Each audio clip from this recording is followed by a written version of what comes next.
Hypocrisy. Hey, what's up, guys? Welcome to Lost Playing the Interwebs. I am your host, Nick Ricada of Ricada Law, a small law firm in central Minnesota. And as a warning, I am in a swamp in Florida, and it looks like the video is choppy. It might only be choppy for me. I hope it's only choppy for me, but it may not. Oh, shit, is it really loud? Okay, hold on. Shh.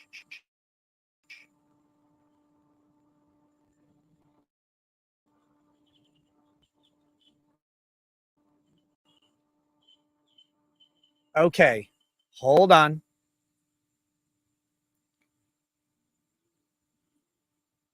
Hold on. Let's see. Drop this down here. Maybe this is better. Maybe this is better.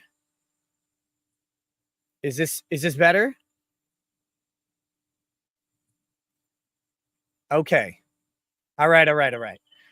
I had to drop the resolution on the camera and fix the audio because I'm not in my normal settings. So I apologize for that. I am here in Florida again.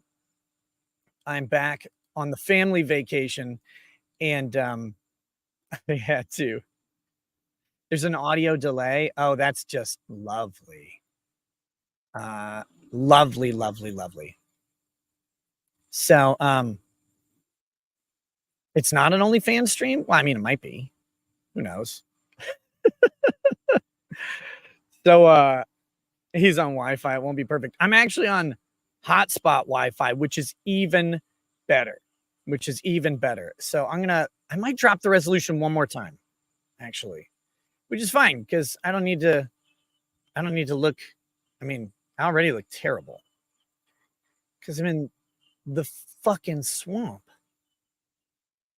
Okay. Hopefully that'll fix it. Okay, guys. So here we go. I'm back in Florida with the family.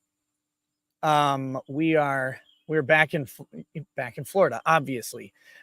Continuing on with our family vacation, and finding a place to stream is actually pretty difficult here because our room doesn't have a separate area, and there isn't like a business office or anything like that here at the resort. So I am stuck streaming outside on a hotspot. And it's a family. It's not a secret, I don't think. We're at the Legoland. We're at Legoland with the kids, and we're going to have a really good time. But I have to get some streams done. Obviously, I can't just not stream forever. And I wasn't really able to do so at Matsuri.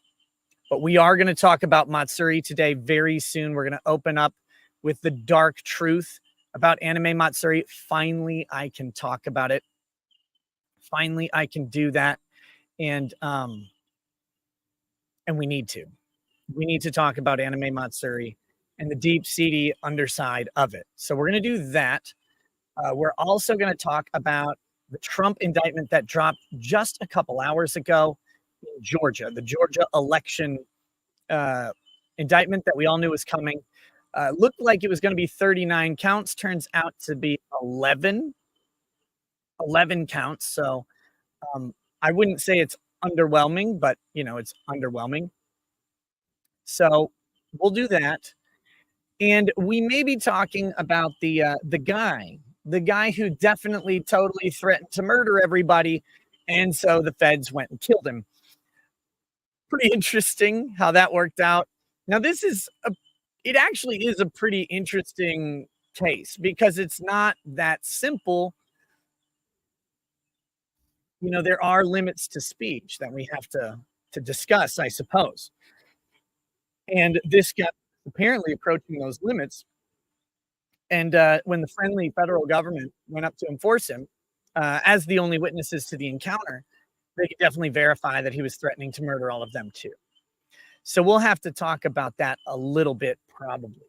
The stream is probably going to be about 2 hours tonight because I have to get up early to do the Lego Land with the family tomorrow and have a really fun time doing that. So we'll try and keep it a little circumscript. The other thing we're doing tonight,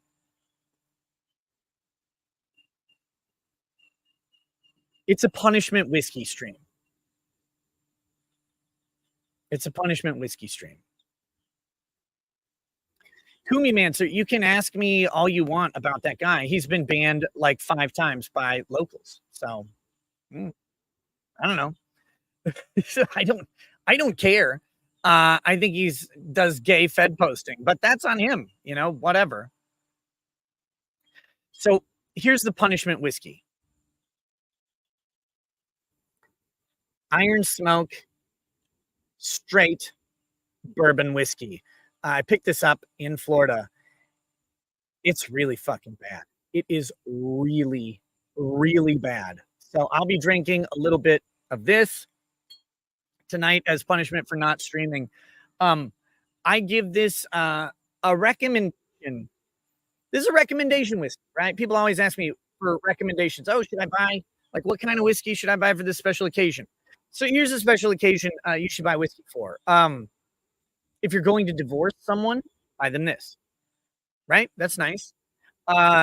If you're like going to visit a pedophile in prison, bring him some of this. That'd be perfect.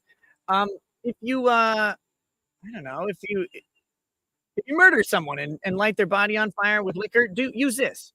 Try that. Those would be the great occasions for this. If you're poisoning someone to death, give them this with the poison. That'll help. Any of those things, anything where you truly hate someone, want them to experience utter misery before dying, Iron Smoke bourbon is exactly what you need. So, God, this is so fucking gross. But it's the only bottle of whiskey I have. I had to buy a bottle of whiskey to park in the liquor store parking lot so I could go next door to the Cuban sandwich shop and get my favorite soup. But I didn't have any parking spots at the Cuban sandwich shop, so I had to get it. And it turns out to be not good. Not good at all. But yes, if anybody's wondering about the rest of the week and streams, how much does this bottle set me back? Like $30. It's not good. Not an expensive bottle. And it shouldn't be, because it should be thrown into the fires. The rest of the week, streaming schedule is still kind of erratic. Since I have this location, even though I'm going to get eaten alive by mosquitoes, we'll probably do another stream here tomorrow night.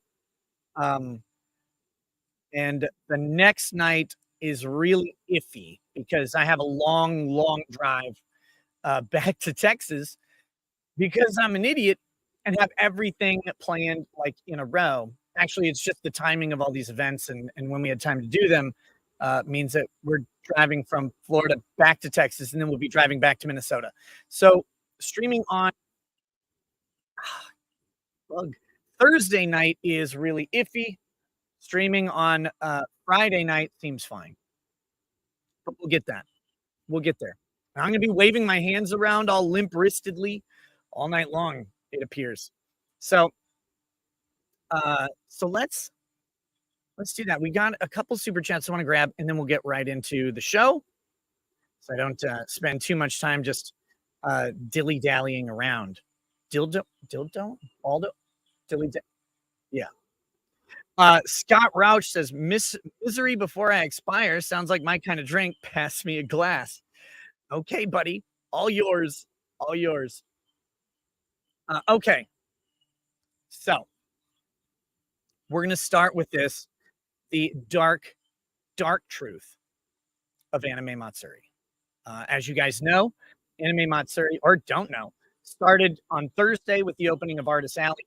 And then Friday, Saturday, and Sunday was the main convention exhibit hall. I was there along with several YouTubers on Friday and Saturday. I had to depart early Sunday to kind of how my family vacation schedule worked out. So, unfortunately, I had to leave before I could share my feedback with the owner, and I'll be talking to them as soon as possible. But you guys will hear it here first. This is the dark truth of Anime Matsuri. I don't know how to say this. Anime Matsuri routinely and consistently invites guests that should not be allowed on the planet. Actually, they should be probably executed if we really get down to it. And the reason they do this is a complex and complicated sort of logic. And that is that they all happen to be people that fans want to see. And it's amazing how it works because when they invite these people, these awful, misogynistic, racist, uh, alt right pipeline of incels, really, when you think about it, when they invite these people, people show up in droves. They just keep showing up to see these people. And so, you have horrible people there, like Gary, Nerdrotic. I mean, this guy's a felon. He calls women fat or ugly sometimes. He makes fun of Marvel and hurts their feelings. He says that comic books are shitty with a horrific liberal agenda that seems obvious to anyone looking. And I don't know why he even has to say it. And people just want to show up and like shake this guy's hand because it's just full of evil Nazis. Apparently, you have guys like Critical Drinker, and oh my god, can you think of someone more horrible than a Scotsman? I can't. Never mind the fact that he's taller than me, that piece of garbage. But he had a massive line of people buying a book. He wrote a book. I heard that writing and reading is actually for the alt right, and so I cannot endorse that in any way. In fact, I disendorse Critical Drinker, and it has nothing to do with him being taller than me. Uh, Not at all. No, no. They had, oh my god, if you even saw it, they had a YouTuber panel. It's white as the driven snow. Embarrassing. I mean, they had 1/4 of one black guy there, not counting me, and that was actually offensive. I shook for 3 hours and had to go to therapy because of it. They had Chris Gore, even his hair is white, very offensive. Chrissy Meyer, red hair, so you know she had no soul, and along with that no soul, she had no love for any other races than white people. Camelot can't even spell race, so we know that he's a bigot. Who else is there? Oh my god. It was all around a terrible, terrible experience for anybody whose balls have inverted into a vagina. Um, that would be a not fun show. But if you are one of the people who like to see horrific, racist, hateful monsters, including the arch villain of the entire world, Vic Mignogna, then you would be in good company at Anime Matsuri. Amongst other racists, Nazis, murderers, and kidnappers and bigots. So uh, I don't know why that Anime Matsuri like wants people to come and buy tickets to their show. I mean, what they could do is they could invite good people, right? They could invite people like Monica Rial, the hero of anime. They could invite Jamie Markey, the fattest thing on the planet, pushing fat acceptance everywhere she goes, pushing specifically through any double wide doors after they've been greased with butter. They could have invited them. I mean, they left dents in the convention floor, but they could have been there. They've done that, and they chose not. I don't know why. I don't know why they hate these people. I don't know why they hate everyone. Look, okay, all kidding aside, obviously, Anime Matsuri it was a great show. I I've been to a couple conventions. I'm not the biggest anime nerd on the planet. I don't go to conventions. My friends did when I was younger, and I was like, "Wow, that's gay." So I never went. But now I've been invited to a couple. I go when I can. They're a ton of fun. I did miss out. I did miss out. I could have been so gayer if I would have gone as a high schooler, but I didn't. But look, going to a couple different conventions, Anime Matsuri is something else. is huge. It's a massive place. It's in the George R. Brown Convention Center in Houston, which is like 2.2 million total square feet of space. The exhibit hall spans, it's like 3 city blocks long. It's it's giant. The best part about there that is the best part about that is you have space to walk around, to observe all the tables, to meet all the people, and you are not crammed next to a bunch of little smelly people. Like there are plenty of little smelly people around, but you are not stuck next to them. You have plenty of space to move, to breathe. If you don't like being in close proximity to other people, you don't have to do that. So it's a fantastic place to experience an anime convention. I would highly encourage anyone to go. The other good part of it is at least the last 2 years, and I'm hoping for next year as well. And as soon as I can get some confirmation on it, I will obviously share the message. There's been a YouTuber corner where they have invited several YouTubers, myself included, to hang out, talk to people, and importantly, to bring new people to the convention who may have never thought to go to an anime convention before. And what I found from most of these people that I've talked to who got to go to an anime convention for the first time because they were there to visit someone like me or Drinker or Gary or Legal Mindset, who I don't think ended up making it, or Camelot, any of these guys or Chrissy Mayer, guys and gal, is that they enjoy it. They found the atmosphere cool. There's stuff to get, even if you're not a huge anime fan. And it's really just a fun experience, no matter what you're doing. So, that's kind of been my goal in the YouTube corner in general. One, of course, obviously, I want to be invited back to Anime Matsuri as often as possible. So that was one of the ideas behind creating it, was an excuse to bring myself back. And you should always be thinking about bringing yourself back to things if you ever get into this side of the business, because it's a great opportunity to go meet people, to have fun, and it's a good if you're in my if you're in my line of work, you have to find places that will bring you and not cancel you when you show up, because that's the risk that we take. Like people have said, "Oh, you should go to this con in this place or this con here." Well, I've made a lot of enemies in anime. I made a lot of enemies in the anime community, because I just decided to fucking tell the truth, and they didn't like it. It disrupted their plans, which we'll talk about in just a second, because I think it bears repeating what happened. But I've made plenty of enemies. So if I travel to a city to go to an anime convention and I'm not invited, there's a very good chance that I show up, they find out I'm there, and they make me leave, which ruins an entire trip. And I just don't have the time to have that shit happen to me. So it's okay to set up a thing to make sure you get to go to a place. That's great. But the real purpose of the YouTube corner is uh is to bring new people into the anime convention space, into anime potentially, as a fan, or really there's just a lot of cool stuff to buy there. I mean, if you're a Star Wars person, there's tons of lightsaber stands. You can buy various weapons. They have other things in anime, lots of video game stuff. It's a great place to go.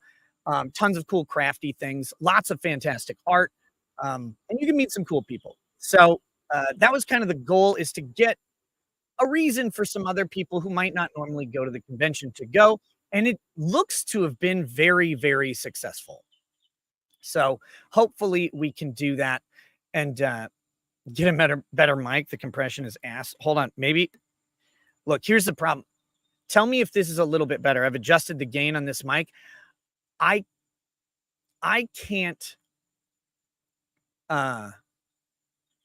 wait, what? Did it work? Is everything okay? It should be fine. I don't know.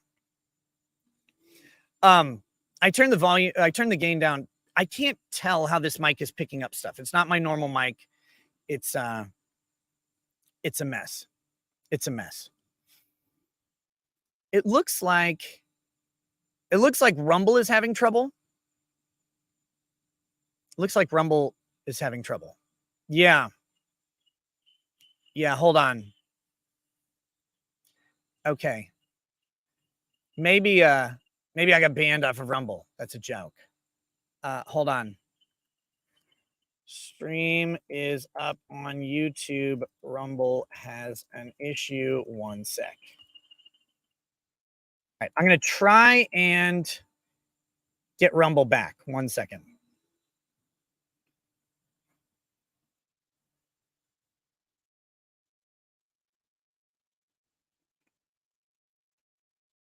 We're back. We're back. Okay, perfect. Okay, we got Rumble back. There we go. Okay, fantastic. Hopefully that won't happen again. But yeah, obviously I'm not on my normal setup. I can't hear how I sound, so I apologize. I think we got the audio under control. If it was high on the compression, it's because I have to. Yeah, never mind. Never mind. All right. I want to refresh something because something happened on Twitter the other day. Something happened on Twitter the other day, and it hurt me deep in my heart, in my stomach, and in my ovaries. So I want to address it. There's a weirdo. I don't want to name the weirdo because if I mention the weirdo's name, that'll like give them some sort of jerk off material. And if you know anything about this weirdo, you know what they jerk off to is probably not great. Probably not great. All right. Because I hear they're into, well, I hear men are into them. We'll just say that. All right. So anyway, someone questioned my presence at Anime Matsuri. They're like, why the fuck's Nick at an anime convention? I mean, what does he even do? Like, what about anime should bring him there? Well, first of all, if you don't understand why someone with hundreds of thousands of followers might be invited to any convention, then you're dumb. I like it doesn't matter what the convention is. Like that's a silly thing to ask. The reason is, and this isn't a boastful thing. Believe me, at all. This is a thing that I don't get, but I love. I sell tickets to shows that I go to. Like people buy tickets for whatever reason to come to see me. Like I don't get it. I think it's great. I love that. I love going out and seeing people and meeting people. It's an awesome opportunity. I like to throw my own shows when I can. That's a new thing that I'm doing. But when there's an already established thing that people can come see me and do a bunch of other stuff that's super cool, I want to be a part of that as much as possible. So yeah, so I'm not the biggest anime person on the planet. I don't talk about it a ton on my show these days, but I did for a while. And the context that I did this in, if anybody does not know, was the case of Vic Mignogna. Vic Mignogna is a voice actor in anime. He voiced Broly, he voiced Edward Elric, and he voiced some weirdo pseudo-gay from Orin High School Host Club or something. I've never watched that because I've seen clips of it and it made me want to die. I know some people like it though, and that's great. That's great. But here is a guy that got me too back in 2019, right at the beginning of 2019, and had his very successful career, an immense popularity, devastated, absolutely devastated by unverifiable accusations from fat women. And I don't know how better to put it, but it's really important to understand that this isn't and never was just about Vic Mignogna. Now, I didn't know who Vic was because I think in general, knowing voice actors' names from anime is grounds for execution. All right. And I would make fun of anybody who knew those names. And now I do. So look, I'm included in this. Like, I deserve to be ended because of my knowledge of voice actors' names and some of the characters that they voice.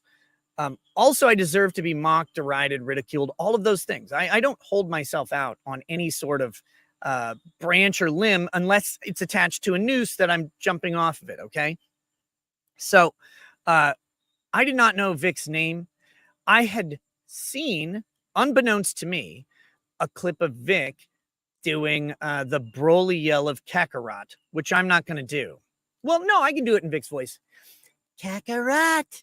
There we go. Perfect. Nailed it. Excellent Vic impression. But I had seen that and I was like, oh, that's cool. I like Broly. Broly's funny. He's big and he's muscly and he just beats the shit out of people. Great. But I never like knew who it was. And that was probably 6 months before he got canceled. I saw this clip floating around. But people are like, hey, you need to cover this this Vic Mignogna thing. I'm like, I don't like Italians. And they said, no, he's the voice of Broly. I was like, oh, really? Broly's cool. What's going on? So we looked into it. I talked with like Yellow Flash and that Umbrella guy and Anime Outsiders, who I also got to meet at Anime Matsuri. That was kind of cool. And Anime Outsiders helped me get in contact with Vic. Turns out it was way easier than I thought it would be because he's a ludicrous man who answers emails. I don't know. I don't understand people who answer emails, but he does. So, Vic had gotten Me Too'd in the weirdest way by the fattest woman on the planet, Mars Girl. Calling her a woman's unfair. The fattest 747 Airbus on the planet, Mars Girl, who decided to create this accusation about Vic. Well, not even actually, that's not quite true. I don't want to disparage her. There's a retarded person named Han Leia who has like a brain injury or something. Han Leia tweeted about someone else, actually, but thought it was Vic because they're retarded. They were tweeting about someone named Ilyich Guardiola. Ilyich Guardiola was a voice actor who was like banging a 16-year-old, I think it was. And to avoid criminal charges, ended up getting permission from this girl's parents to marry her. So that's fucking weird. I don't know why parents would do this, but apparently they do. So Han Leia talked about Ilyich Guardiola and then Mars Girl boosted the post, but about Vic. It was a misnomer, right? Like in the literal sense, a misnomer, a misnaming. And so Vic suddenly starts getting all this flack. Now, the funniest part of this story, the funniest part of the story of Vic Mignogna is that he was canceled for being a sexual predator. But not a single person, no one, in all of the people that came forward, and you've seen how these have worked, right? Years of this has happened until COVID when all these bitches got stuffed. But nobody came forward and actually accused Vic of having sex with anyone. Not a single person. He became like this punching bag of sexual abuse in the anime industry, and no one actually said he had sex with me. It was wild. It's a fucking insane thing. Now, the amazing thing about the case is, or the story, I should say, the case ended up not being amazing. That's great. But the interesting thing about the story is none of these accusations actually are verifiable in any way. They don't seem to be true or real in the slightest, even after so much investigation. People that they swore would testify to various things came out and say that never happened. People investigated claims about the different areas that they were and found out that features of the memories didn't exist. For example, like balconies that weren't at hotels, even though balconies allegedly this major part of the story. All of this stuff happened. Or Vic showing someone a video, like bringing them back surreptitiously to his room to show them a movie, and they're in the fucking movie. So it didn't make sense to like show them the movie. Like, hey, you want to come watch this? Like, bitch, they're in it. Like, that didn't make sense. But this is how this accusation manifested. And it turned into a massive lawsuit. And unfortunately for Vic, it ran afoul of the Texas anti-slap. It's one of the reasons I particularly don't like anti-slaps. In particular, as I stated on a live stream, kind of clarifying this a couple times now, I don't like the style of anti-slap that Texas and California have. Now, here's the thing. The law is the law. You use the law that exists. I just don't think there should be a pre-trial weighing of evidence with a specific heightened standard of evidence, but that's my personal beef with that. That being said, Vic ended up losing the case. But remember, I said this wasn't about Vic. Just about Vic. Obviously, pretty important to him and everybody who's a fan of him. There was a list that I think a lot of people forget. The list is called the Broken Staircase. And the list had somewhere between 50 and 100 men in the voice acting and anime community. Vic was number one on the list. All right. He was number one. And a lot of people have forgotten, I think, about this. But Vic was number one. And then there were guy. It was a hit list. These guys were coming next. What happened after Vic sued and the fans finally got someone to stand behind and say, no, this fucking garbage stops now. You're not just going to go after these people. You're not just going to get to baselessly accuse them. And critically, I think the most important thing Vic did was stand up and say, I didn't do this. Because we've seen all of these people, all of these guys who'd been accused for years through the Me Too feminism shit, fold immediately, curl up into fetal position, and just roll over and take it. Take it and take it. Apologize. Because some stupid fucking PR firm decided that they had to just apologize and that everything would be okay. Notice what happened to them? They're gone. They're gone. Over and over. Vic stood up. He brought the fight to these people. They got absolutely pilloried on social media. They got punished in their convention lines, which were already struggling because they're not good people. They don't like their fans. Their fans are dollar signs. We pointed all this out. We showed everybody. We brought the clips. We brought the quotes. We showed the lines. We saw how pissy they were. That people like Vic had giant lines of people waiting to see them. And if you ever go meet Vic,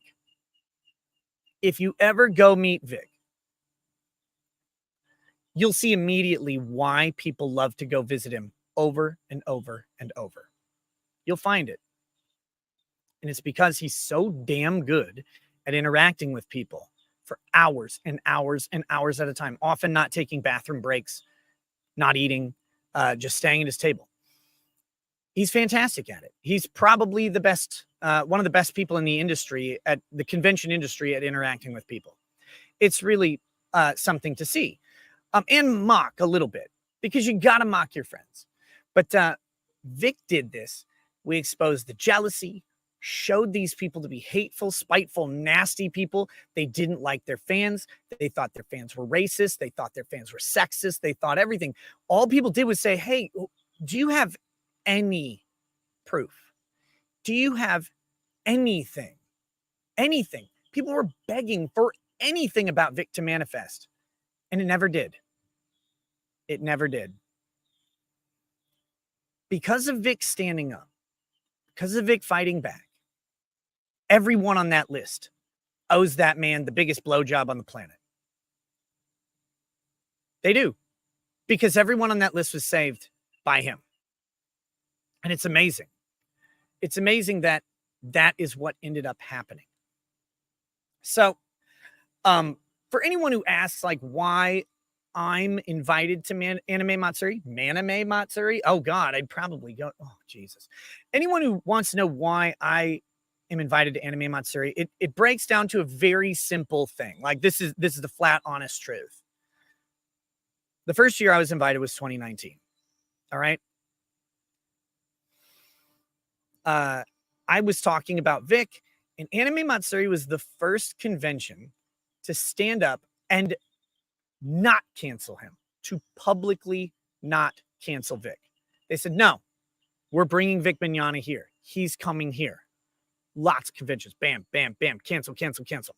Not Matsuri. They said, nope, he's coming here. We've known Vic forever.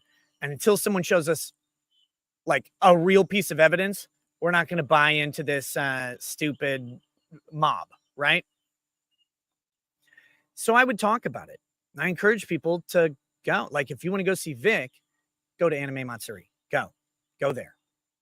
Now, I didn't know this was happening, this next part. I didn't know this was happening, and they didn't know, like, why it was happening. So that was fun. But what ended up going on is every time I would talk about Vic being at Anime Matsuri, they would get this bump, an irregular bump in ticket sales the next day. Now, not me being special, right? I just ended up being sort of this default place for people to hear about Vic in his case and his story and what was going on. And so I ended up having a large portion of Vic's fans watching and following along. So they started noticing these bumps, and then they investigated it and found out it was because, well, it would coincide with me talking about where to see Vic. So they said, hey, people are currently like obviously interested in you. We're having Vic. Would you come down and would you come down to the convention? I said, yeah, that sounds great. And so that was the beginning of everything. And I've now been there 4 times. The last 2 times is when we developed sort of this YouTuber area. And I hope to develop and expand it further, this coming year and to keep going. Because I really think it's a great way to bring people into the medium. And to clear things up, someone said that people have said a couple nasty things about me. Mostly they're true, but they're nasty. They said I'm not an anime fan, like that I don't like anime at all, and that I've said over and over that I don't like anime. That's not actually true. I said I don't like a lot of anime. I want robots, ninjas, or robot ninjas, preferably with robot breasts in them. That's what I like in anime. That's what I grew up on, right? They sucker you in with this cool anime in the 90s that has a whole bunch of robots and ninjas and naked women. And then all of a sudden you're like watching like a bear sitting in a room with like a bunch of kids, and they're like, let's eat ramen. It's like, what the fuck is happening? I don't want to see this. This is stupid. So there's a bunch of anime that I don't like, right? I hate slice of life anime. If you like it, great. I don't get it. I don't want to watch people sitting around being dumb. If I did that, I'd watch Seinfeld because I like Americans. But I do like anime. I don't have a ton of time to watch it because I don't watch anything anymore. But what I have watched recently was Record of Ragnarok, which is where they took a bunch of gods and made them into femboys. But it was kind of fun. And then I watched, what else did I watch? I watched Baki, right? I like Baki. Baki's hilarious. I watched the other fighting one that's on Netflix, I think. That one's kind of cool. But yeah, so I watch various anime when I can. Oh, and Berserk. I like Berserk. I hope Kentaro Miura finishes Berserk soon because I would really like to see the end of it. Yep, we watched Vinland Saga. That was cool. But yeah, the next thing they said is that I've denigrated anime fans. No, they said I called anime fans pedophiles. That's not true. That is not true at all. I said people who sexualize drawings of children, like Lolicon or whatever, should seek help immediately. Because I think people who derive sexual pleasure from watching animated children are a risk to real children. Now, did I say that they're offending child molesters? No. But I think they might be close. And I really want them to not be, because I kind of hate the idea of someone harming children sexually. So I think Lolly, first of all, I hate to say, I think it's protective First Amendment speech. I don't think there's an actual child victim from Lolly, and I don't punish thought crime. I just don't do it. Now, is it possible that Lolly can lead someone to offend on a child? Well, yeah, I think so. But until they do or attempt to, I'm not going to throw someone in jail. I'd rather see them get help, get counseling, find something better to jerk off to. I don't, whatever they need to do. But no, I don't recall ever saying anime fans are pedophiles. I might have said that fans of VTubers concern me quite a bit, especially when the VTube characters are very young. That bothers me a lot. But that's in the same category as Lolly, right? So that's what I have said. As for anime fans, they also said that I consider weebs as zoo animals. Well, yeah. I mean, yeah. I don't know what to say about that one. Guilty.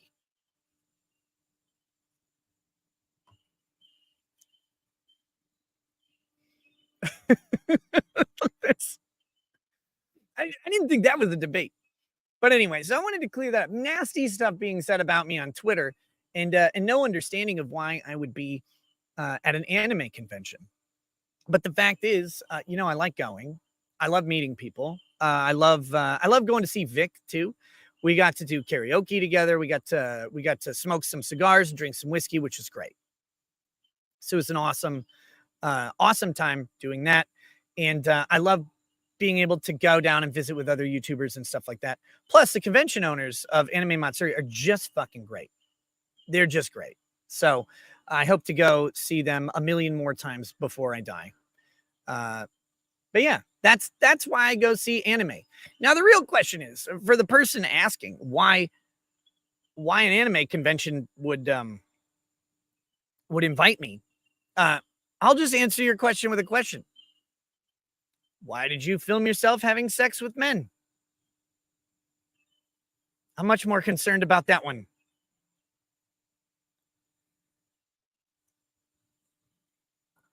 Okay, let's get a couple more super chats, and then we'll probably move through that one. All right, here we go. We've got, I know there were some. Lisa Gordon.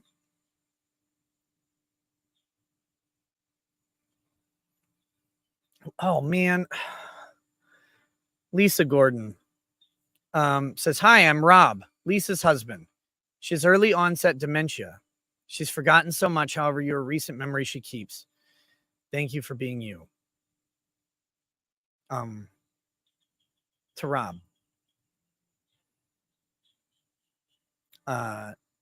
Cheers. Cheers to you and to Lisa. That's a struggle of the scariest kind. And anyone who's dealt with dementia knows it. So I'm glad she has someone like you to be with her. And please give her my best.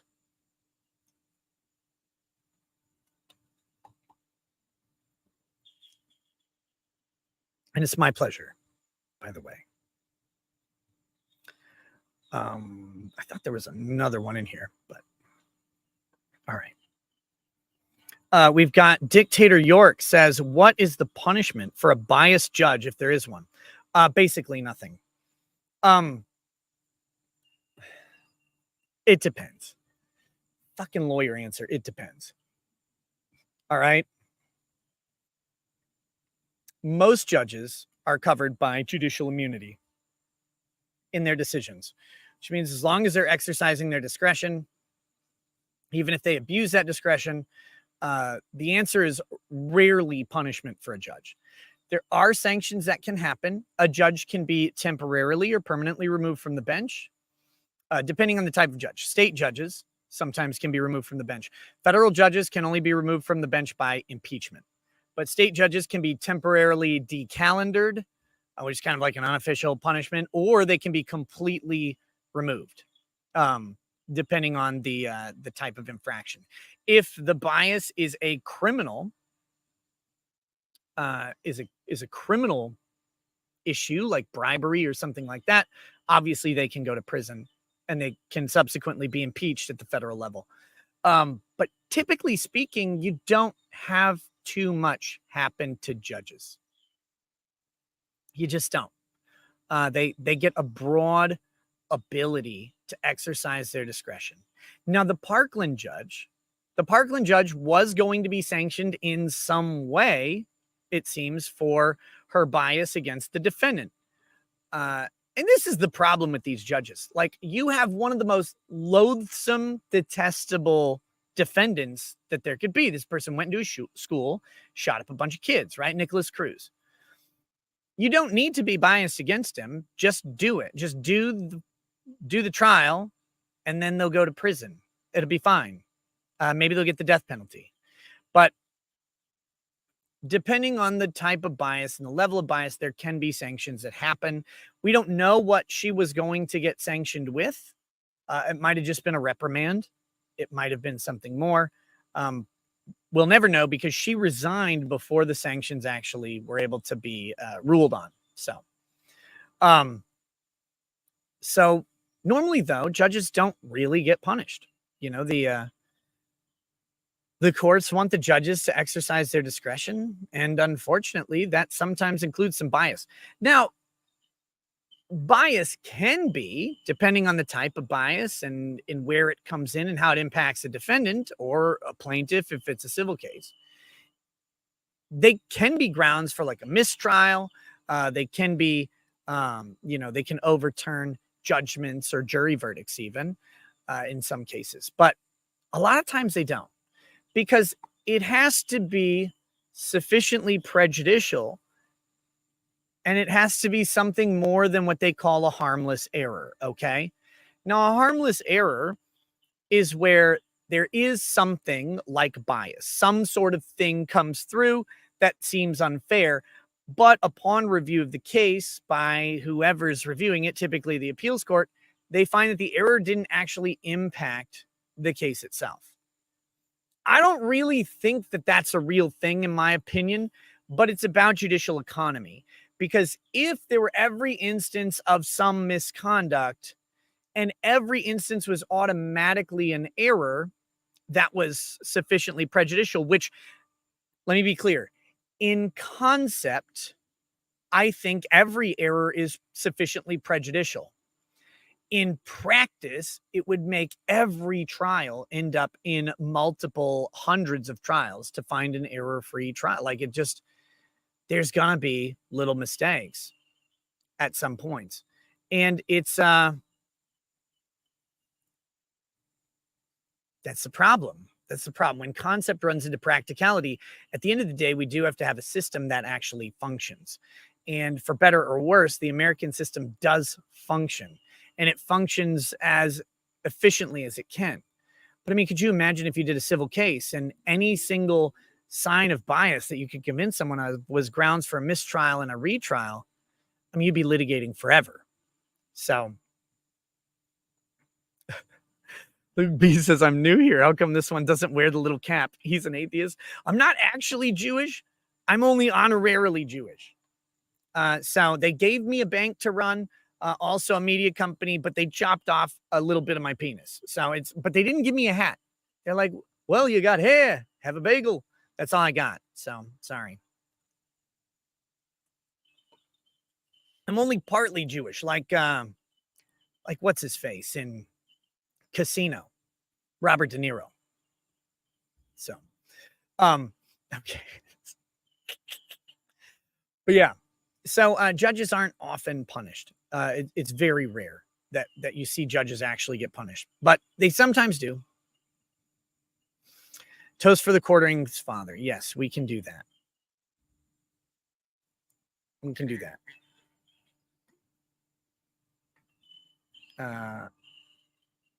If you not Sephardic, I don't care. I don't even know what that means. Oh God, it's so bad. Ugh. This is the most disgusting whiskey on the planet. Just to give another ringing endorsement, Iron Smoke, straight bourbon whiskey for your enemies, for those you hate, for dropping on small Guatemalan villages that need to be exterminated.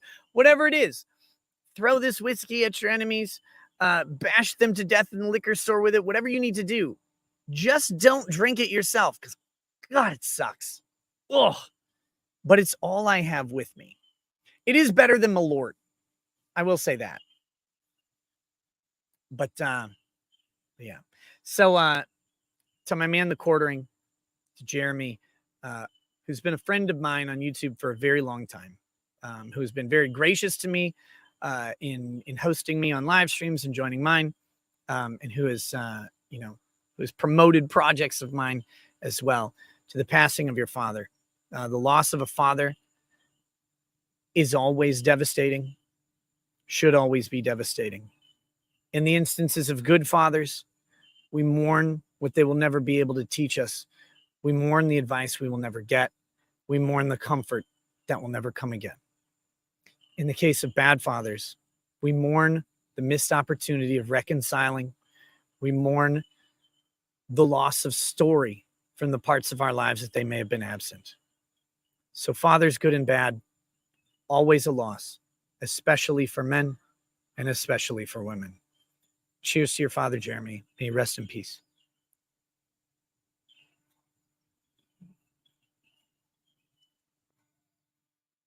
Okay. All right. We got another chat here. Fagan's Law, thank you for the super chat. There's no message attached. I assume YouTube hated it. Holy crap. Corn Pope says, you are the best. You gave me endless entertainment with the Depp trial. You talked to the little guy. You were a boss. Wish I could watch more, but you stream in the wrong time for my schedule. But you're the Pope. Love you, bruv. Hey, thanks, Corn Pope. And people have been asking when the next trial is. The next trial I plan on doing, assuming it doesn't get delayed, is Courtney Clenny's trial, which is coming up, I think later this month, maybe, or maybe it's early next month, something like that. But I do hope to cover the Courtney Clenny. That's the OnlyFans murderer. That's the OnlyFans murderer. She murdered her boyfriend, allegedly. She self-defensed her boyfriend. And if I'm able to cover it, hopefully we'll be able to get Branka and Ghazni on, because that just seems like self-defense in Florida with an e-thought. I think Branka Ghazni meat like that makes, it's like, God, it sounds great. That sounds like the most fun thing we can possibly do. So we'll, hopefully we'll be covering that. It depends on the scheduling. Sephardic, don't know how it's spelled. Jew is a black Jew. Oh shit. I'm definitely that. So anyway, that would be the idea. Oh, by the way, real quick, let me just go ahead and pump my live show, September 16th in Nashville, Tennessee. If you have not bought tickets yet and you are able to make it, make sure you go to the Eventbrite page, which of course I don't have listed, but I'll post it, or maybe the mods can post it. Make sure you get to the Eventbrite page, get yourself some tickets, come see the show. Dick Masterson will be there. Camelot will be there. I believe Branka will be there as well. So if you want to meet Branka, you may want to come. I believe Kurt on Civil Law will be there as well. And I'm looking to make sure we get some more people on that list. I have a couple of heavy hitters who I would love to have there that are in the area. I got to get some confirms from them. So, but it's already shaping up to be a great show. It's a bunch of fun. Come hang out, drink with us, smile with us, laugh a little bit, and we'll do some good stuff. All right. It'll be a blast. Will Branka be calling anyone else a cunt? I mean, maybe if you ask him, I don't know. But yeah, this year, or this show, we're going to have I have not put the VIP option up yet, but there will be VIP slots available, which will have early access to come hang out for like an hour before the show, hang out with the cast, so to speak, in a special meet and greet. There should be some stuff to give away there as well. So if you want a little bit of that extra time, that's coming. But you don't have to wait for that. You can buy your tickets now. The VIP add-on will be offered to anyone who's already bought a ticket as well. So we'll figure that out. As I just have to figure out exactly what we're going to do for that so I can put it into the thing. And I'm traveling like a weirdo. So fun times if you want to be here at the show. Should be great. Link for the tickets. I really should have this. Maybe I'll pull it up. Let's see. Have it somewhere here. Here we go. There we go. Hold on. I'll have the at the link here. I'm posting it in Rumble, posting it on YouTube.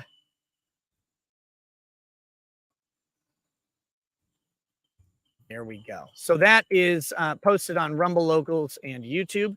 If you don't have the link, go check it out. Have a fun time. I'll be talking about it more as we get closer and closer to the dates. But obviously, it's going to be a fun show. Last show in Vegas was awesome.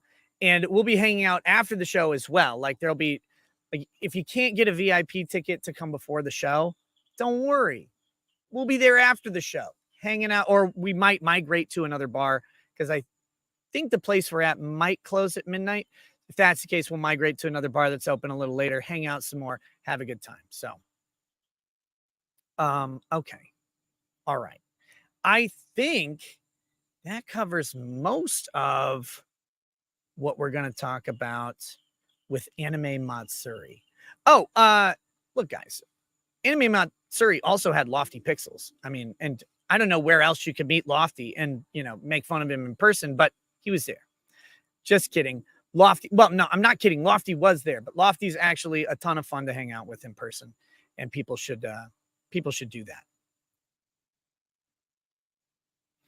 that. Brady's, any thoughts about the Netflix? Depp heard Netflix coming this Wednesday, and you're going to be in it.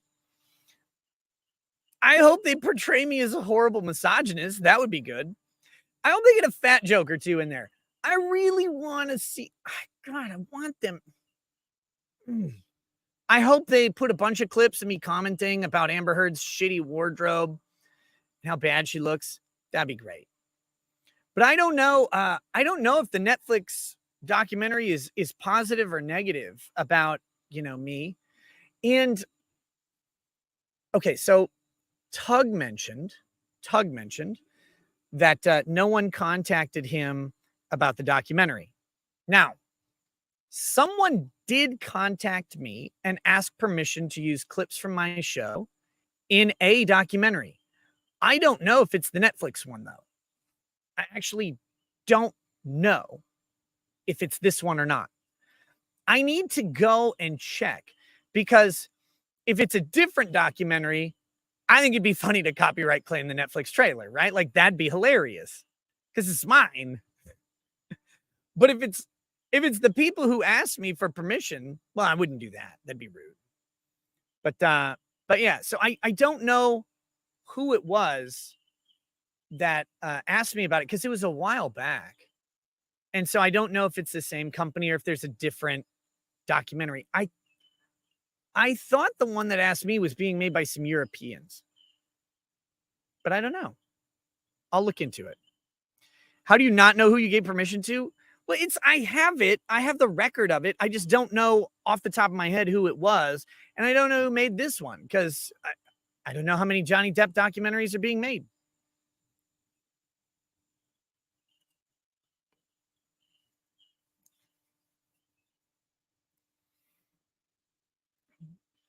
So that was Ryan said they also miss me getting fired in real life in Matsuri. That's true. That's true. Okay. Is Netflix making money off this shit? Would they need your permission? Yeah, well, presumably, unless it was sufficiently transformative.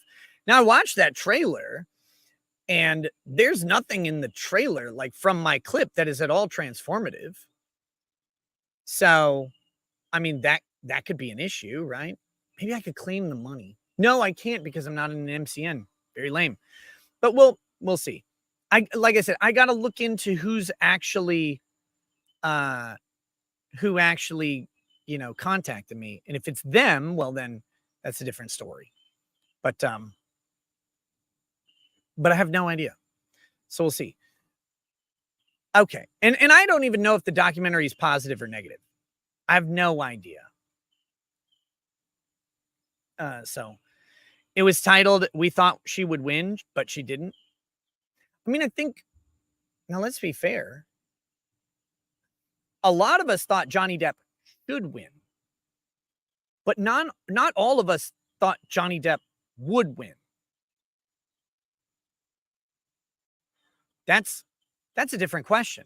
A lot of us were concerned about the very real possibility that Johnny Depp would lose because of how hard defamation is, especially for a public figure, and how kind of tenuous the statements were.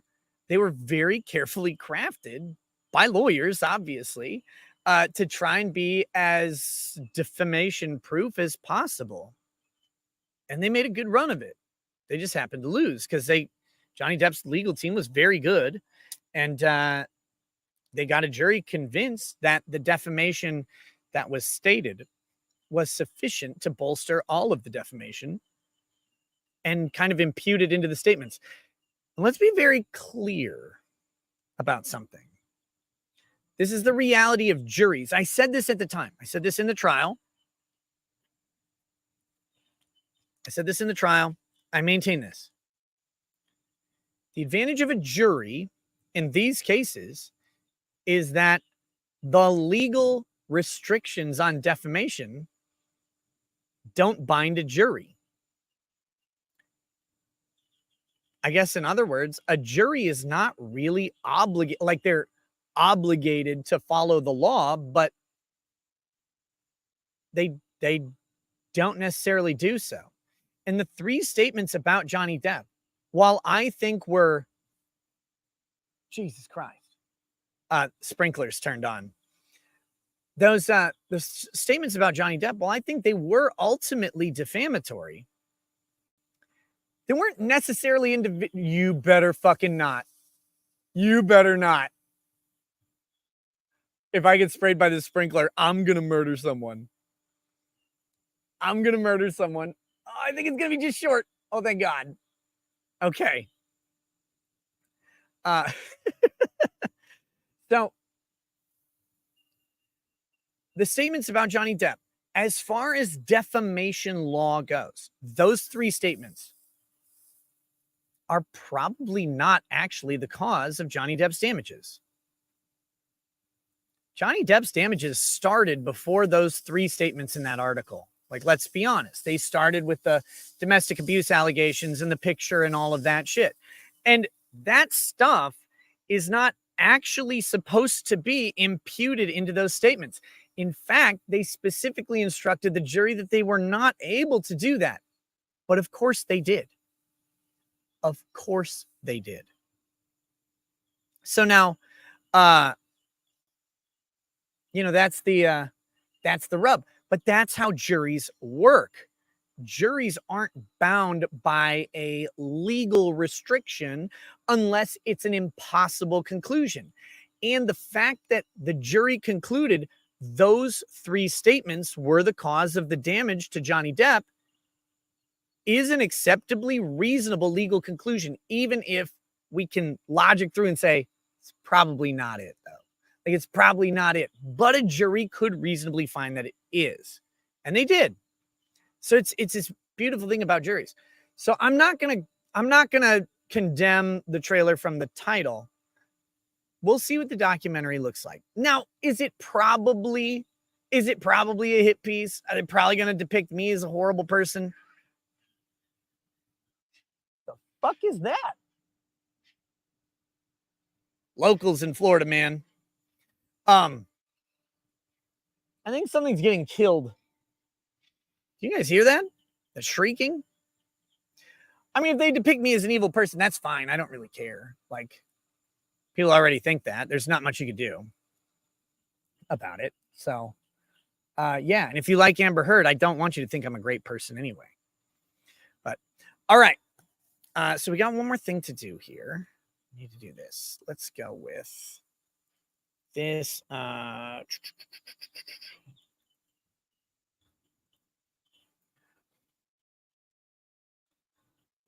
Look, if you are being chased by a horrific, monstrous, nasty alligator in Florida, there is one thing you can do to protect yourself. Very simply, you can go to fieldofgreens.com and use promo code NOSE. Oh my gosh, I can't. Jeremy. Fieldofgreens.com, promo code NOSE, and get yourself. Why you do this? Why you do this? Get yourself some green shit to drink. Now look, I'm in Florida. I'm traveling. I don't have my Field of Greens with me. But when I'm at home, obviously it's a pretty simple process. You go ahead, you get a shaker bottle, 16 ounces of water, you add some powder to it, you shake it up and you drink it. You get a serving of fruit, a serving of vegetables. It's a great way to get a fruit and vegetable serving into your daily nutritious lineup. Doesn't have a bunch of bullshit in it. It's made of all natural, GMO-free, vegan ingredients. So you can drive your Prius later if you want, or you can get in a pickup truck like a man and pump a bunch of pollution in the atmosphere as is proper. Either way, Field of Greens is for you and anyone you like. But make sure you use promo code NOSE. Get yourself a little discount. You can find the link in the description on both YouTube and Rumble. Thank you, fieldofgreens.com, for supporting the show and always supporting free speech, which is why I just love the hell out of those guys, because they don't care if I make horrific jokes during their ads. But I'm not going to tonight. We're not going to tonight. But we will say this: Field of Greens, infinitely better than this shitty Iron Smoke whiskey. And if I had some, I would mix it into the Iron Smoke whiskey to make it much, much better. But I didn't. Already unlimited travel space. So, all right, guys, let's hit the rest of the super chats here on YouTube, and then we will move over to Rumble exclusively. You can start moving to Rumble now. The link is in the YouTube description. It's also posted in the pinned comment on YouTube as well. So we'll do that in just a minute. Mario Carter 13 says, well, God, you're 5'3" and you're 300 pounds, and you stuck your snout in between her fudge rounds. The pig man south of Richmond, it's not true. I always said, oh man, wow. DZV Titan says, how are things now that you're Netflix famous? They're pretty much the same. I mean, my life's the same, I guess. It's cool. How's the humidity? It's awful. But at least it's not so hot here at night. But man, it is brutally fucking humid. Life According to Martin says, Nick and Tug on Netflix, thoughts? Again, I kind of just went through this. I don't know automatically that the documentary is going to be negative about me or Tug. It probably will, and that's okay. I don't care. It does not bother me to be portrayed negatively. It happens constantly. T-Rex Trucking More says, is your tentative plan to go to Matsuri 2024? I mean, if Houston isn't a nuclear wasteland by then, lol. Yes, I would love to. I have not gotten a chance to talk to the owner about it yet. But I'm giving them, they run themselves ragged during the convention. So I'm giving them a couple days, and I'll hit them up to talk about next year. I would love to. A Serious Man says, hail. JD says, panel with Gary Drinker and friends was hilarious. Yes. If you did not see that, I think, did it get posted on Nerdrotics channel? I'm not sure where it got posted, but I know someone posted it to my locals. It was a great panel. Maybe I'll get it posted on my channel if Ryan ever wants to not be fired. JD has been a member for 16 months. There's two JDs. There's J Space D and JD. Serious Man says, one of my favorite Anime Matsuri guest was to meet was you, Nick. Hey, thank you, thank you. I got to meet so many people there for the first time. It was fucking awesome. I really, really, I love going to Anime Matsuri. Let's see. Genshiken 2006 says, Nick, say a toast for Jeremy Hambley's father who passed away today, please, sir. I did, and I wish him all the best. Jeremy, uh, obviously, and I wish his father to rest in peace. Laser Beam Hawkins says, great meeting you at Matsuri, Nick. I had a blast. Your karaoke was decent. Cecil gets second place. Chrissy's was the best. Wait a minute. SAZ Speed says, I hope you check that tree for large, cuddly reptiles. Those could be MK Ultra alumnus boas. Stranger things are happening. Don't be careless. I'm not careless. Cody Bear. Oh, that's Anime Outsiders. Damn it. I missed this one. Cody Bear says Vic was actually number 2 on the Broken Staircase list. Number 1 was the guy that founded Anime News Network. They came after him and he groveled. Then Vic came next. Also nice seeing you at Matsuri. Nice to see you too, brother. We got to talk again soon. SP Elite says, so what happens if Trump goes to jail?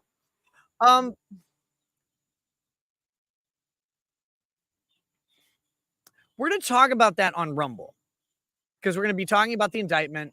I think it's important to kind of discuss what happens if Trump goes to jail. This water looks like it's getting closer. I think it is. Well, we'll see. We'll talk about what happens if Trump goes to jail. Long story short, him going to jail is a thing, but it's also a strong possibility that even if convicted, he wouldn't because of so many special circumstances around him and how they would, protect the former president, jail, and all of that stuff. Because the former presidents get Secret Service protection too. Trump has never been successfully impeached. Random Scribbling 71 says, cheers to quartering his dad who passed away today. Rip. Some Forget says, you see all the jurors' names got leaked. Lol. Wait, in the Trump thing? Oh, that's funny. Jesus Davila gives a thumbs up like normal. Abahind says, did you go to our hentai bar downtown? No. There's a hentai bar? Drink selection is meh, but the decor is amazing. I was going to bring another local bottle this year, but was busy. Got you the limited yellow rose last year. Oh, yes. Thank you for that. I did not go to the hentai bar downtown. I did not know it existed. God, it sounds terrible. SAZ Speed says, is that background real or a Hillary Bean shot? Either way, just tell me what you can smell right now. No, this is just, I'm at the boardwalk area of the Legoland Resort. Some Forget says, so the entire jury got doxxed. Hilarious. Game Explorer 0115 says, my grandfather died last Sunday. He enjoyed 58 years of marriage with my grandmother, elite baby, and very humble, retired Coast Guard. I miss it. Cheers to your grandfather. 58 years of marriage is absolutely amazing. Cheers to him. Patrick O'Brien. Will the fair and savvy business folks from the Daily Wire be invited? Lol. Wait, to where? No. Wherever it is, I hope not. Podheed says, hey, Nick, if someone is accused of murder in Texas after shooting at a car with people who shot at my friends and killed one, the lawyer wants to do a self-defense trial. What do you think? Hard win. Okay, wait a minute. So people shot at and killed your friend, and then someone shot at the car and they're accused of murder? Holy shit. I mean, that sounds like a self-defense case, but it depends on when the shots take place and all of that stuff. But I think there's a really good argument for reasonable fear, even if the car is driving away, because it might turn around. Tug says it's a hit piece. Netflix put a copyright on it. And Fagan's Law says you should have me on. Well, email me. You probably did before, but email me again. We'll do that. We've got 2 on locals here. FSPU 19. Much respect to the quartering. One of the 2 worst days I will eventually have. Nashville is going to be a blast, brother. Whistle Pig. Too bad you're not flying in to embarrass you in front of an airplane. No, I'm not flying in. I'll be driving in. It'll be great. Big Rob, the giant Rumble or locals chat there. Thank you, Big Rob. Says, hey, Nick and Ricada fam, I'm a retired Army vet. Like many others, I've lost too many brothers in service over the last 20 years. Last weekend, my younger brother was killed and our family's devastated. A toast of his life would be awesome. His name was Pete. He was a good dad and a great brother. If it's okay, can I please share your GoFundMe? Those who pray, please do so. Yes, of course. You can share it in locals. You can share it on Rumble. On YouTube, I don't.